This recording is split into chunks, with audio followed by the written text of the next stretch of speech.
Nesër me çka pret edhe nga vendimi final, pra marrë parasysh që gjatë javës së kaluar pra kanë qenë edhe fjalë përfundimtare të ekipeve mbrojtëse.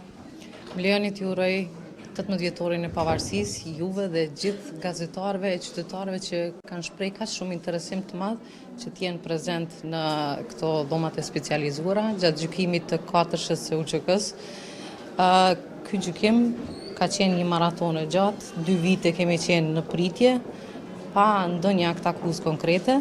Pas 2 viteve ka filluar procesi, për 2 vite e gjys tashmë, edhe jemi në fazën përfundimtare të përmbylljes së gjithë këtij procesi.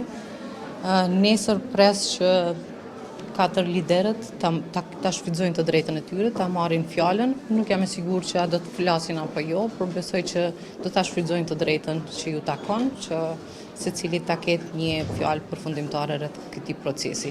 Megjithatë, unë besoj që nuk mund ta thuan gjithë atë nëse flasin, nuk mund ta thuan atë që e mendojnë vërtet rreth kësaj gjykate për arsye të penalizimit të tyre, sepse kjo prokurori nuk ka treguar shembuj konkret të mirë që është në të drejtën tonë, përkundrazi ata po paragjykojnë, kanë paragjykuar dhe vazhdojnë të paragjykojnë të drejtën tonë për çlirim, për liri dhe për pavarësi.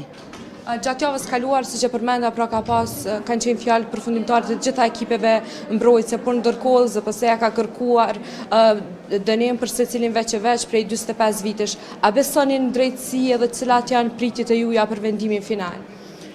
Prej kësaj prokurorie nuk presim asgjë më të mirë, përveç se sikur tashmë që e keni pa në publik, ajo fytyrë ka qenë prej fillimit. Prej që kur e kanë ngrit këtë akt akuzë, ata kanë pretenduar, në thashtë ata kanë paragjykuar, nuk kanë gjykuar, po kanë paragjykuar dhe nuk presim diçka më të mirë prej tyre, por presim drejtësi prej gjyqtarëve kompetent, pres që ata mos të ndikohen nga fjalët e prokurorëve, sepse ata kanë shpif, kanë dezinformuar edhe janë bazuar në dosjet që i kanë marrë nga Serbia.